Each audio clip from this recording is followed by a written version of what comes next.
The most successful season we had, certainly, and probably our most famous season. The starting 11 we had picked itself.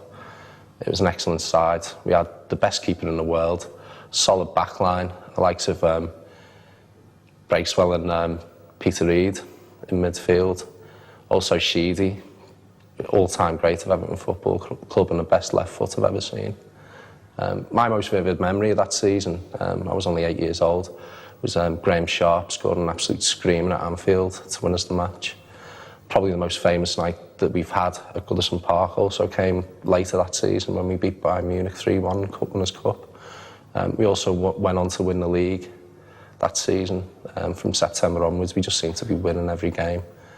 And 84-85 is probably the best season that we've had in our history.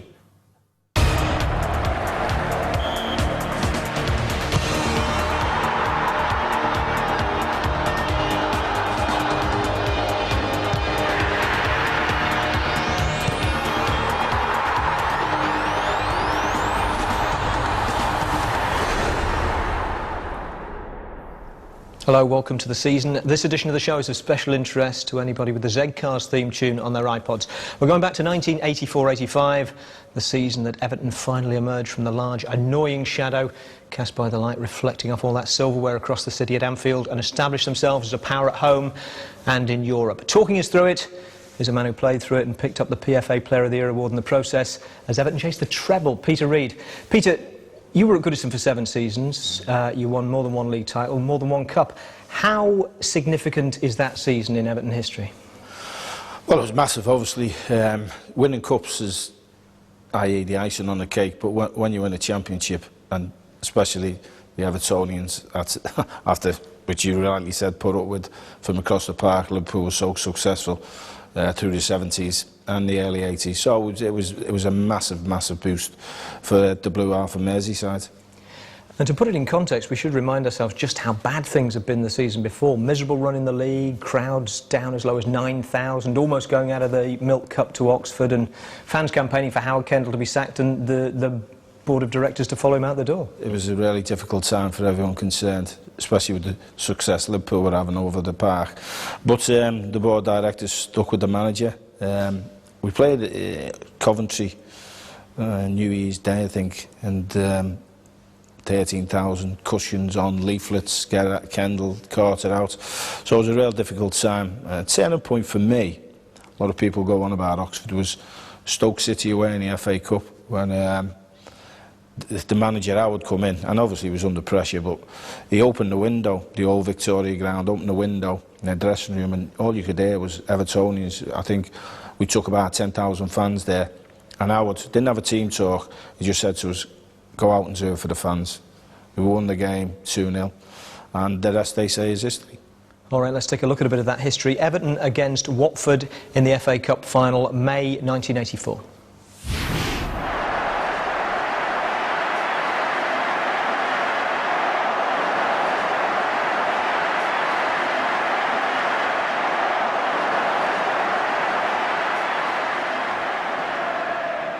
Away from Price, into Reid, good advantage played by John Hunting, and Reid comes through for Everton.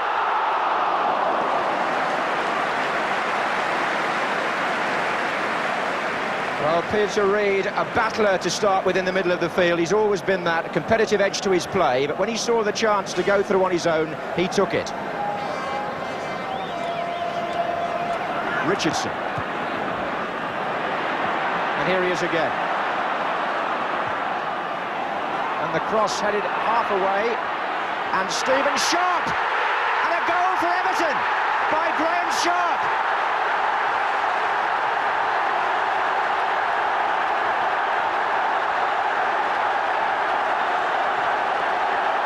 Everton in front after 38 minutes. And Graham Sharp, who wouldn't have played in this final possibly, had other players been fit, is the scorer. Stephen again. Gray and Sharp waiting in the centre. And Gray is closing in here. Oh, and Sherwood didn't collect, and the goal is given. The challenge of Gray, too much for the goalkeeper. 2-0 in the lead, and Sherwood disappointed. Gray and Everton ecstatic as Trevor Steven crossed the ball from the right. Andy Gray comes in, marked by Steve Terry, but he beats him and Sherwood, and the ball is in the net. And Merseyside, the Evertonians, are celebrating their second goal.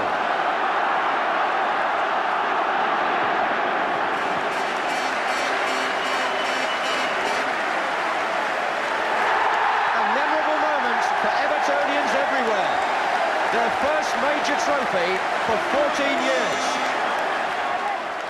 So, Peter, a respectable 7th place finish in the league, but more importantly, finally a piece of silverware in the Goodison cabinet after all those years. So, coming into 84-85, pre-season training must have been pretty good. Yeah, it was excellent. A lot of confidence. I think we went to Charity Shield, beat Liverpool, but Howard was very active in the transfer market, which surprised the lads, because I was in the middle of the park with Kevin Richardson, who went on to win a league championship with Arsenal as well.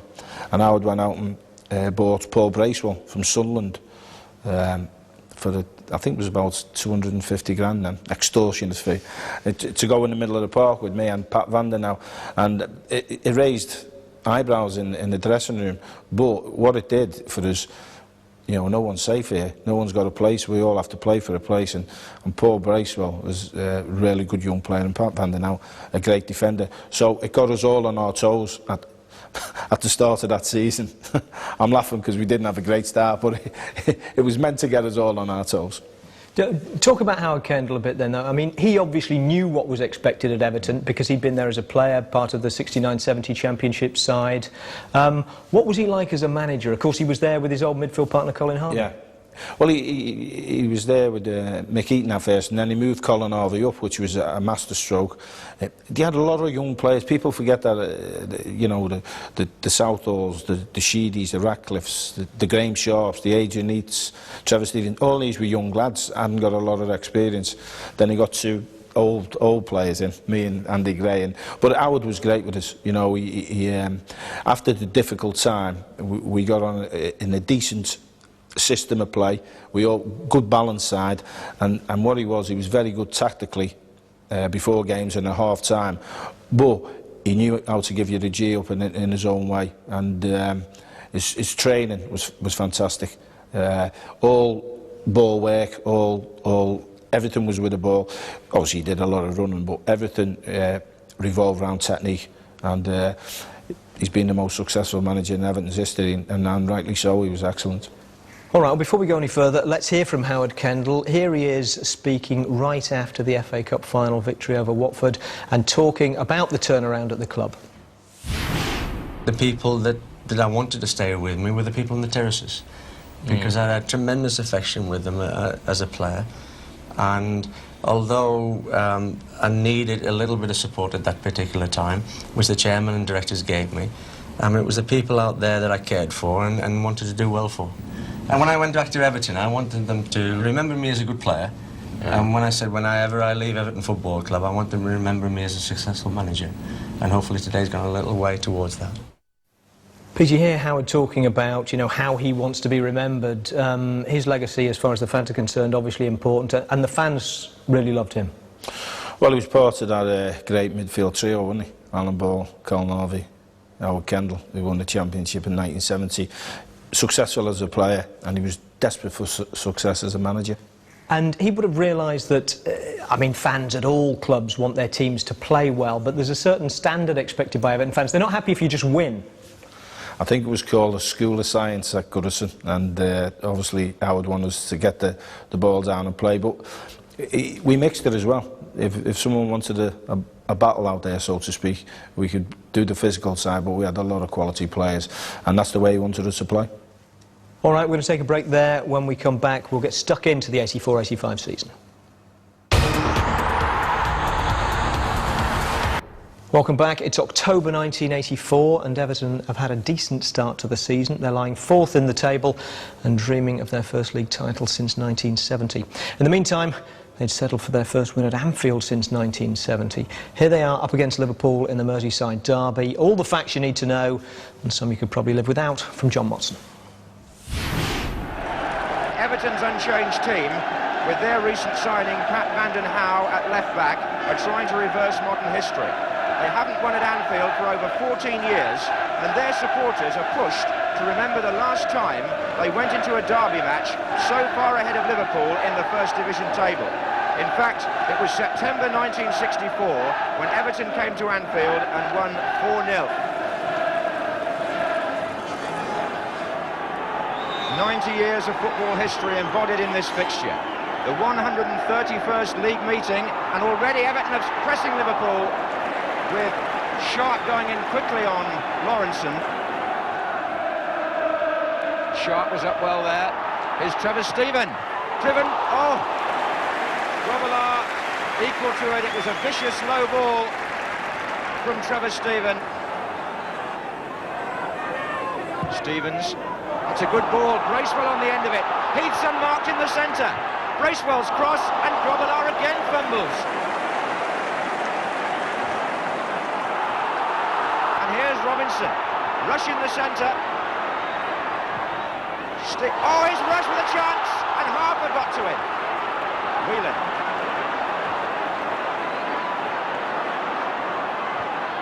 Dalglish. Kennedy is forward.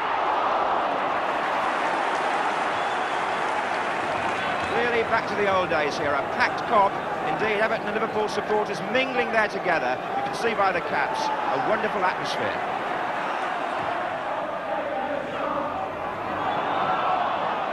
Sharp. Heath. And Sharp. Deflection off Neil. Bracewell away from Robillard. Robillard's out of his goal. Steven. And Whelan got a touch on it. Sharp's got a chance here.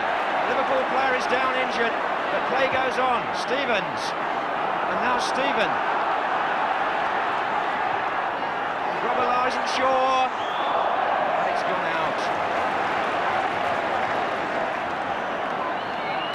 Stevens. Great save. He must have touched it and turned it round. And if he did, it was a fabulous save.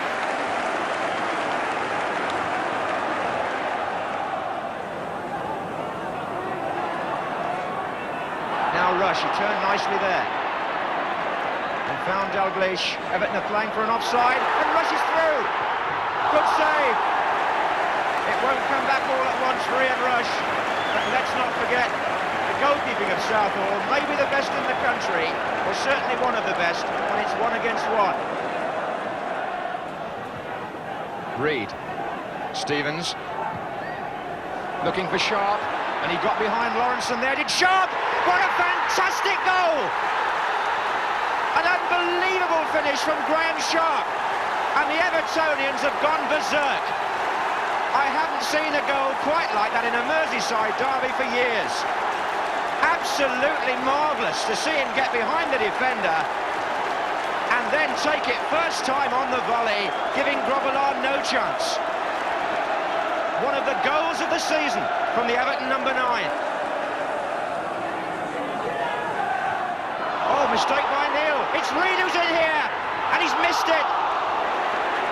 And a terrible misunderstanding between the Liverpool captain and I suppose it was Lawrenson he was trying to find.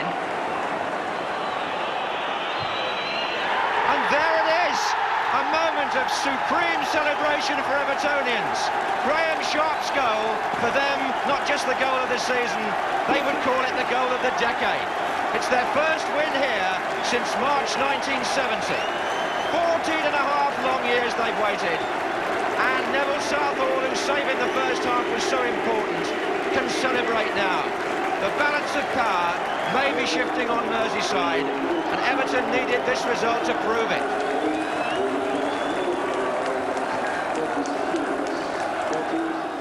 Now, Peter, obviously league titles are won over the course of a season, but that was a huge game. Liverpool were defending champions as well as being the old enemy. Did it feel like the balance of power was shifting?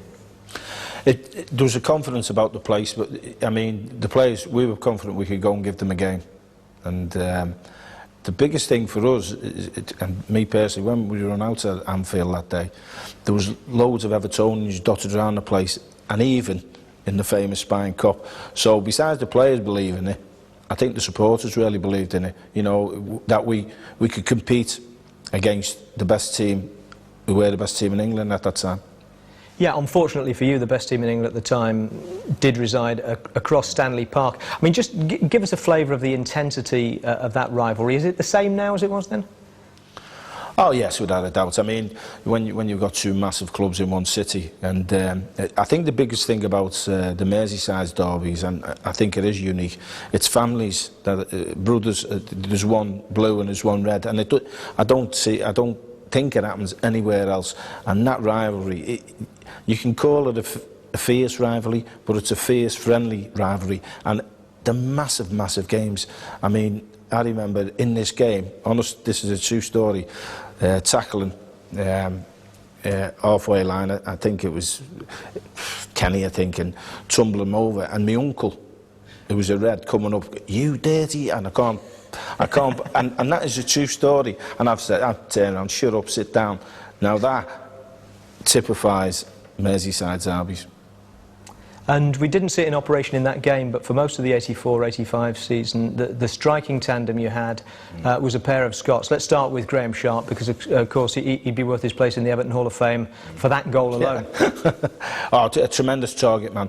If you ask centre-halves at the time, name one player you don't want to play against, Graham Sharp would be him, because he was big, strong, good in the air, young, and he could get down the channels, you know, tremendous strength as well.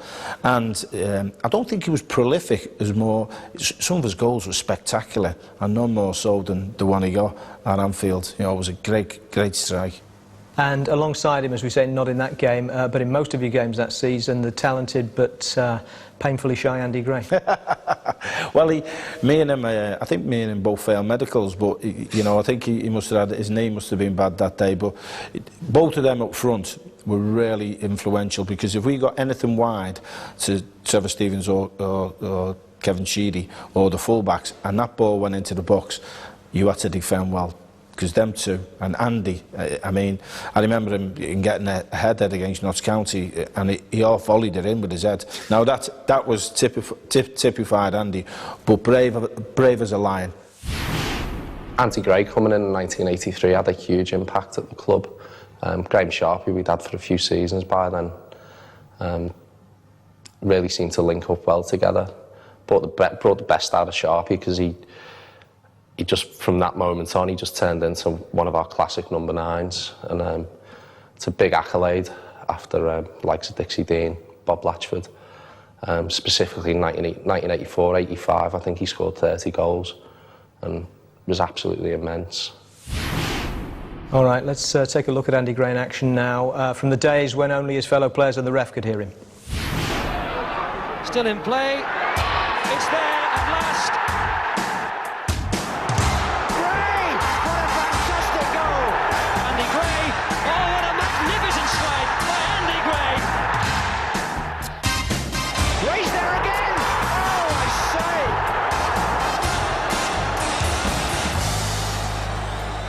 Now, Peter, it's funny, he was, what, 28 when Howard Kendall signed him, Andy Gray, and people weren't exactly beating down Wolves' door to sign him at the time, but he turned out to be a great signing. Yeah, very charismatic in the dressing room, you know, one of them people who can motivate other people, if you like, on the football pitch. But funny enough, that season, I think Howard started with Adrian Heath and Sharpie up there, and Adrian unfortunately got a medial ligament injury against Sheffield Wednesday, and Howard, who was, let's say, chomping at the bit to get in the team, Andy went in there and did such a terrific job, and it's fair to say that them two were a fierce partnership up there. Now, to win the title, a team's got to be more than the sum of its parts, hasn't it? It's got to gel. It's got to become, you know, a really cohesive unit. I mean, talk about how that chemistry works in a title-winning side. Well, I think if you look at title-winning sides, obviously they've got to have something on the football pitch. I mean, that's obvious, well-balanced, you know, decent players. But the team spirit and the camaraderie between the lads was fantastic. Howard fostered that. I mean, it's fair to say, you know, when we had a drink and had a party, we enjoyed it. But, you know, when we got down to work, it was great. But if one of your mates was ever in trouble on the football pitch and you were playing for that side, he'd have his teammates coming to the rescue, and that was an integral part of us winning the championship that season. Not just the league, though. You were defending holders in the Cup. What do you remember about the early rounds of the FA Cup that year? Well, difficult game against Leeds. Doncaster, I think Ian Snowden played for Doncaster at the time, who Howard later signed. And then Telford, who were a non-league side, and I think there was a gate of over 50,000 at that game. It was a massive, massive game. Obviously we won it and then went on to play Ipswich. So, some difficult games, but we were a confident side, and we always fancied getting to the final again, funny enough. All right, well, you talked about team spirit. Nowhere is team spirit tested more than in coming from behind, and that's what Everton had to do in the semi-final of that year's FA Cup up against Luton Town. Holders Everton come out to make FA Cup history by appearing in their 20th semi-final, and they'll be welcomed by some 25,000 supporters from Merseyside. Villa Park, a massive blue and white, as Evertonians express their allegiance to the side hoping to win 3 trophies. Gray and number 11 Kevin Sheedy return to the Everton side, with Harper and Richardson making way for them. It's Everton's 50th match of the season. That defence has already kept 25 clean sheets, and it includes number 3 Pat Vanden Houwe, a former Birmingham colleague, curiously, of Luton's number 9 Mick Harford, who scored 6 goals in the last 4 games. Donaghy with the kick. Here's Turner. And Nwajobi after a mistake by Stevens. And Everton looked jittery.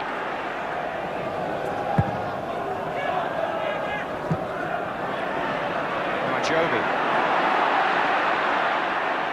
He's trying to take them on, Harford. And Nwajobi's in here. He's still in! Oh, blocked by Gary Stevens, nearly on the line. Nwajobi can't believe it. He was past the goalkeeper. And Stevens saves Everton. Steen. Hill. Looks for Parker.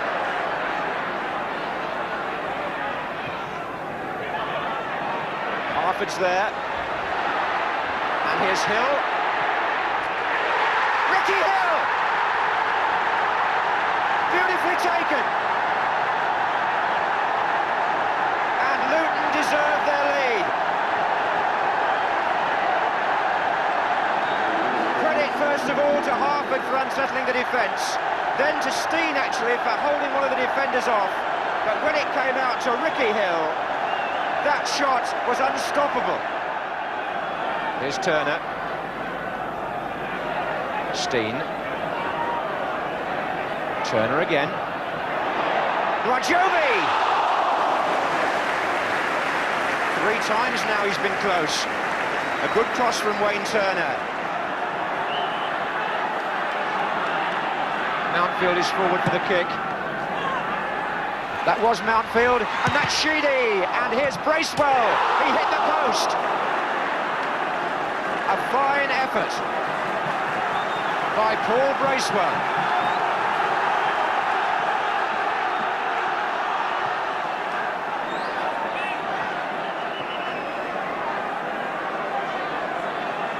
Is Sheedy going to curl one?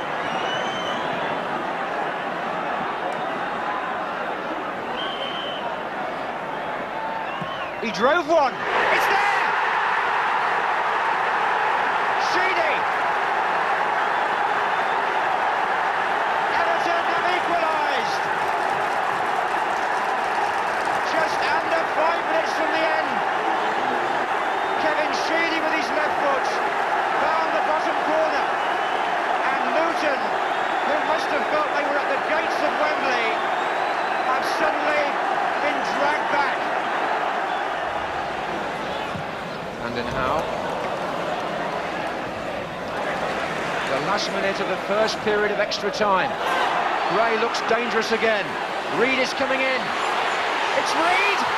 Great save by Sealy. And Reid has held his head. What a save that they'll appreciate.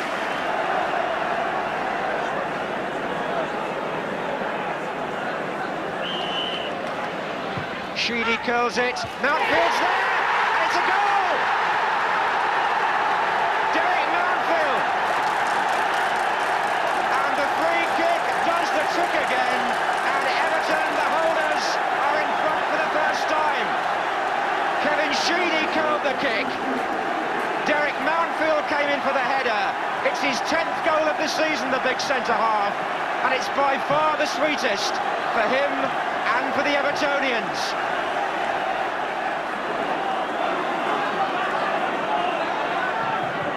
Vanden Hauwe to Gray. And there it is. Everton are through to their second successive FA Cup final. The holders come from behind to win in extra time, thanks to Derek Mountfield's goal. 21 games unbeaten now, still chasing the treble. Everton, at the end of a hard week, can celebrate again. Disappointment for Luton Town, elation for Everton. And still, the question is who can stop Everton? They win here by 2 goals to 1 and go through to defend the FA Cup at Wembley on May the 18th. Kevin Sheedy only passed fit this morning after the ankle injury. Both the goals the result of his free kicks. Well, I mean, he's a vital member to us. He's natural left-sided and he's got tremendous quality. I mean, we all know what he can do at set pieces, and he's come up trumps today. Now, tell me about the 2 free kicks, the one that brought the first goal and the one that brought the second. Yes, I wasn't having the best of games myself, and thankfully we got a free kick on the edge of the box, and usually Gary Stevens hits them from there, but he didn't really fancy it, so I just got my head down and hit it, and thankfully it went in. Was it one of those that you felt was going in from the minute you struck it, or were you a bit surprised? Not really. I think I've hit better, but I think the keeper might have thought I was going to put it the other side, and he was a bit over that side too much, and it crept in the other corner. He drove one. It's there! Sheedy! Now, what about the winning goal, the one you made? Yes, again a free kick. It was a bit farther out, so I wasn't able to hit that one. So I just hit it in the hole, and Derek made a great run and stuck it away. He's got about 3 or 4 goals like that this season, so it was no fluke really. Sheedy curls it. Mountfield's there! And it's a goal! Derek Mountfield! Kevin Sheedy, the saviour in that game really for you. Great left foot. And funny enough, I think we played in Munich in the semi-final of the European Cup Winners' Cup on a Wednesday, and Sheeds was struggling with an ankle injury, and Howard played him and left Kevin Richardson out, and we were getting beat 1-0, and they were the better side, Luton. I've got to say, I think Ricky Hill scored from the edge of the box, and apparently the lads were saying Richo was giving the gaffer some stick on the bench. You should have, I told you he wasn't fit, and lo and behold, Sheeds comes up with that magic wand of a left foot. You know, I think he scored a bobbler past Les Seeley, and then knocked in a free kick, which Derek Mountfield got in the end of, and I think the crowd's reaction showed what it meant to Evertonians, that result. So, back at Wembley for the 2nd year running, and you mentioned the Cup Winners' Cup there. You cruised through the early rounds there without conceding a goal. How important was Neville Southall to all that? Well, at the time, he was without doubt the best goalkeeper in the world. I mean, and I've worked with the likes of Peter Shilton, who was at Dave Seaman, you know, at club level, international level, who were all great keepers. But this fella, that season was absolutely outstanding. I think he got an ankle injury again playing for Wales in Ireland, which might have they lost a little bit, but certainly the best goalkeeper in the world. Saved us in many games, which you always need. You need if they get past your defence, you always need a top class keeper. There wasn't anybody better than Neville Southall at that time.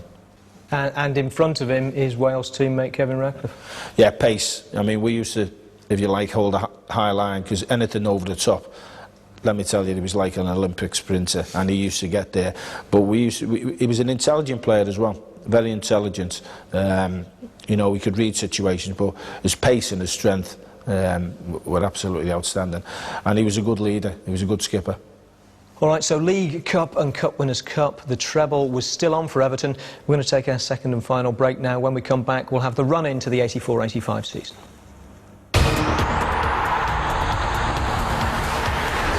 Welcome back. It's the 1984-85 season. Everton are unbeaten in the FA Cup, the Cup Winners' Cup, and for the first 4 months of 1985, the League Two, as they close in on the First Division title. Here they are in action in the first week of May against Sheffield Wednesday.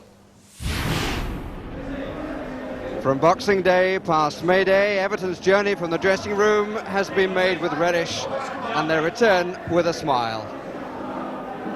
25-game unbeaten run towards the treble, and whatever the final outcome, unquestionably deserving the title of Team of the Season.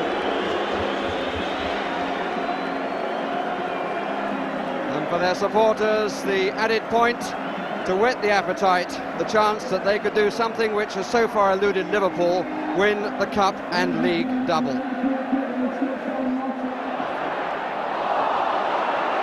Sharp.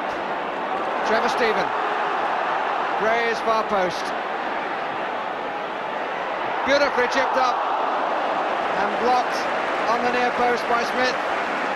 Near post in the end, Trevor Stephen breaking to the right. It was a delightful little chip across for the diving head of Gray, who suddenly found the post was being covered by Mark Smith.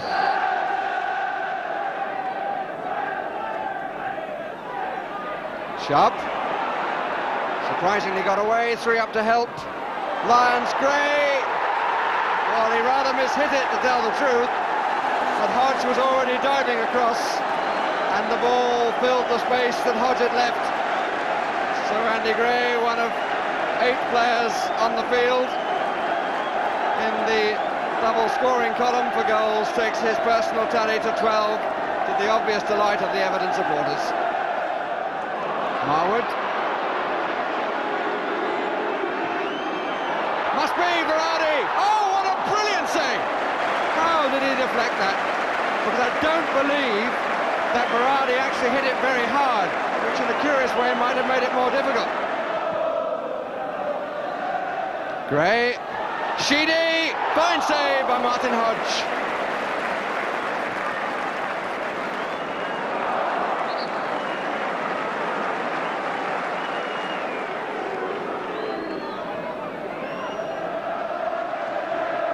Stephen.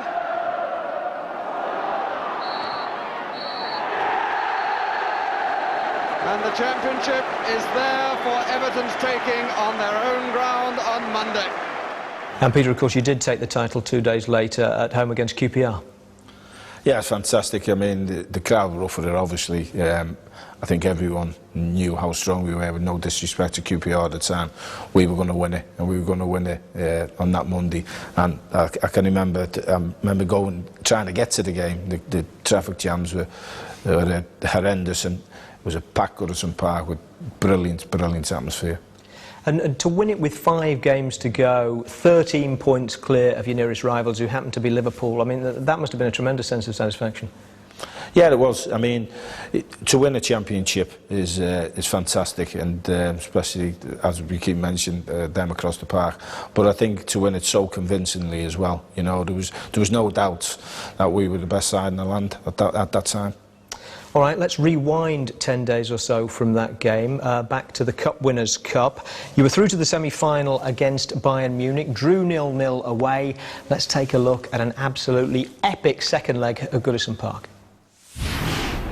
Treble is onside, and clean in at Neville Southall. And Hernes off the goalkeeper. There are 2 on the line for Everton, but Hernes finds a way past them.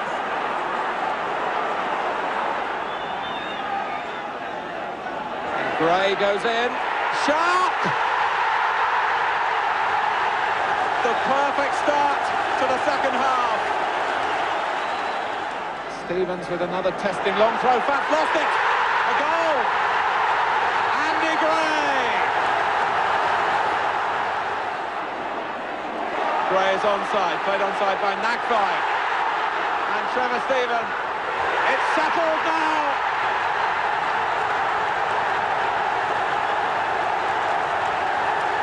Rotterdam, here they come. Peter, a great game and an amazing atmosphere at Goodison that night. Well, I remember they were a great side. Mateus, Lerby, middle of the park, Organ Tyler at the back, Honus, Faff goal. I mean, quality side, but when you talk about atmospheres, and I've played in many big games at Goodison Park and great games, this was the ultimate. It was always electric. I mean, and you couldn't get in. We were in a hotel in Liverpool for a sleep in the afternoon, and trying to get to the ground in the bus was ridiculous. You couldn't get nowhere near it. And the abiding memory is, as we run out, there's a little church in the corner that I think is famous. I mean, that was packed. I mean, I think it's the biggest congregation that church had in many a year, but it was just electric, and it was a massive, massive game, and one that we were all ready for. You know, we fancied that.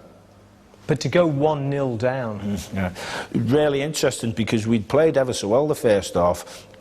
When 1-0 down on the break. To be fair, they were a really good side, and I was having stitches in my leg at the time, and it was a bit frantic in the dressing room. Now it's gone. Relax, go out, do what you've been doing.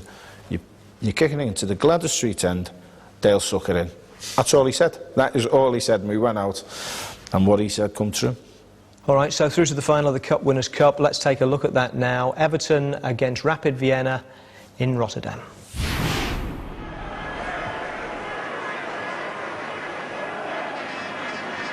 Ristich. Oh, the back pass might come to Sharp.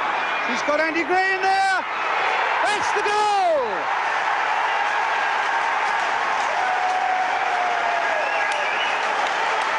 Given away by Vienna in the end, and Andy Gray capitalised with help from Graham Sharp superbly. There's the back pass that was never going to reach its man. Here comes Graham Sharp, eluding the keeper, eluding the challenge. He looks up. What a ball that is. And what a lovely left-foot finish there by Andy Gray. Everton in the lead. Brian Clark. I do realise it was a bad back pass, but Sharp does absolutely magnificently here. He could have gone down there for a start. He even finds time to look up, and then he nearly puts it through the goalkeeper's hands. In fact, I think he did. And Gray tucks it in beautifully. Bracewell, and again getting it back. Everton fans are enjoying this. Bracewell again, but can they find the explosive finish? The dummy by Stephen. It's Paul Bracewell again, the little chip in for Trevor Stephen. Oh, magnificent save. Some save there by Consell. But what a lovely piece of play by Trevor Stephen, making that brilliant shooting chance for himself, and a fine piece of keeping. And if the photographer would just move just a moment for Kevin Sheedy, there's the cross coming in, and it went all the way, and it's in there, and it's Trevor Stephen, and it's the second for Everton. Well, the defence allowed that to go all the way through. Trevor Stephen was Johnny on the spot. And the Rapid Vienna defence must be looking amongst themselves to say how on earth did that get through so many of our defenders and reach Trevor Stephen and put Everton 2-0 ahead.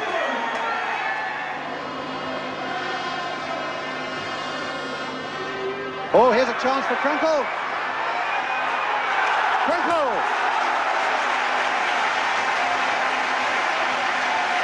Well, what seemed impossible has happened. Rapid Vienna have found a breakthrough. Krenkel looking suspiciously offside, but the flag stayed down. Has brought Rapid Vienna dramatically back into the game with just 5 minutes left. 2-1.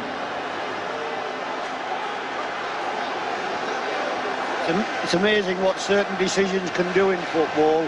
That looked offside from where I was sitting. Everton scored a goal that didn't look offside. Now here's Sheedy. Well, there's the answer. Take that. And if there were any lingering doubts for just a moment, that faithful left foot of Kevin Sheedy has put paid to those.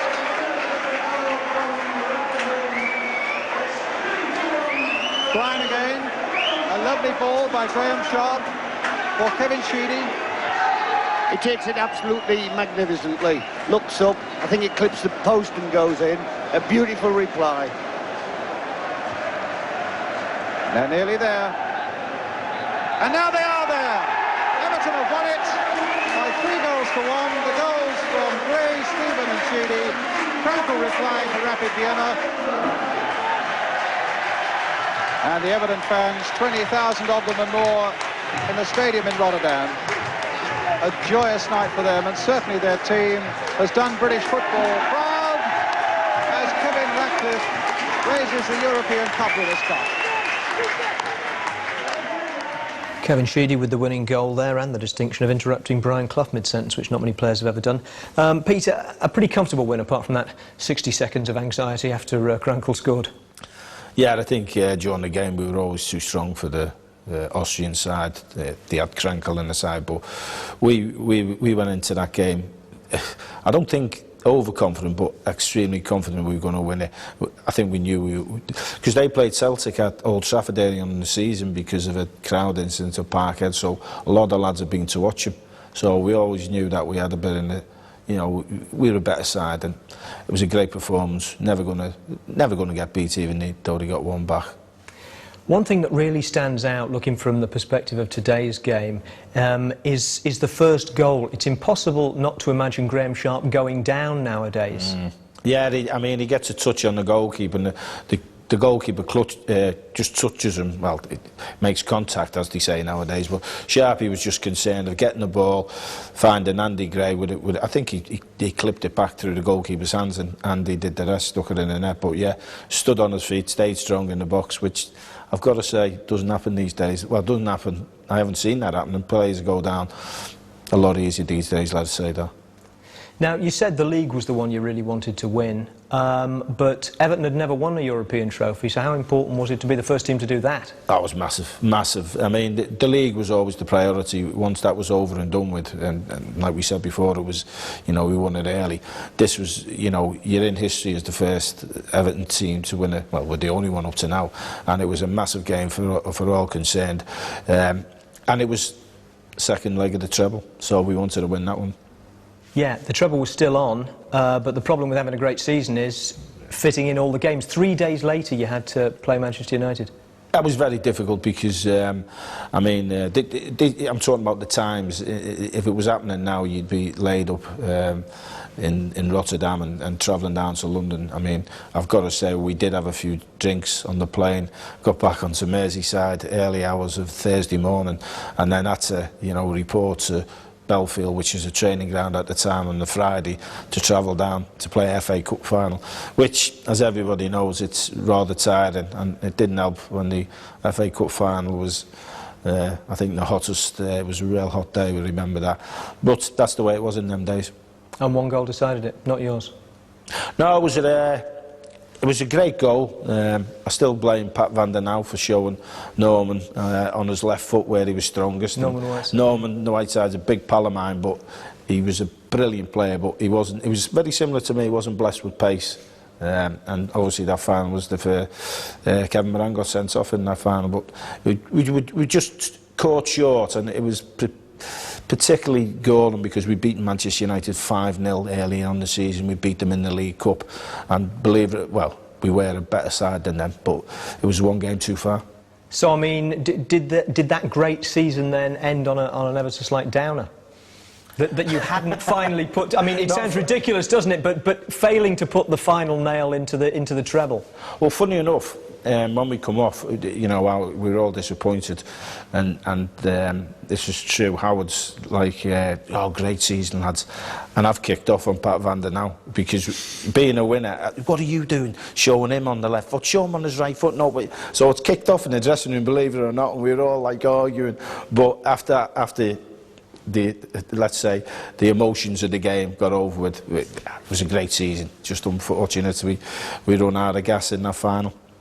So, yeah, I mean, by anyone's standards, 2 trophies, not a bad return for a season's work. And, I mean, there was more to come in individual honours. You got the PFA Player of the Year, Neville Southall was the Football Writers Player of the Year, and Howard Kendall Manager of the Year. Yeah, I mean, I've got to say it was a great honour for me personally, and for Neville, and for the gaffer Howard. But you know, it was the team, it was the squad. Everybody went in there and done a job, and it was a great Everton side to be involved in. You must have felt you had the makings of a dynasty, but as everyone knows, a couple of weeks later, the Heysel Stadium tragedy happened, and Everton are denied a chance to go into Europe. I mean, do you think about what might have been? Yeah, very disappointed in it, but it was out of our hands, you know. Who knows what might have been. All I know is that in this particular season we're on about, we were the best. All right, here's a difficult one to finish then. You were the best that season. The yardstick at Goodison, as we've already mentioned, is the 69-70 championship team. How do you think 84-85 stacks up against 69-70? That is a great question. It's always really difficult to compare eras, but I'd be diplomatic and say to be compared to that 70s side is an honour in itself. You know, Ball, Harvey, Kendall, LeBone, at the back, Tommy Wright, these players, Big Joe Royal. I mean, it's an honour to be compared with them. It would have been a good game, that was against them. All right, Peter, thanks very much. Fascinating stuff, and we'll be doing the same drill next time with another team, another player and another historic season. See you then.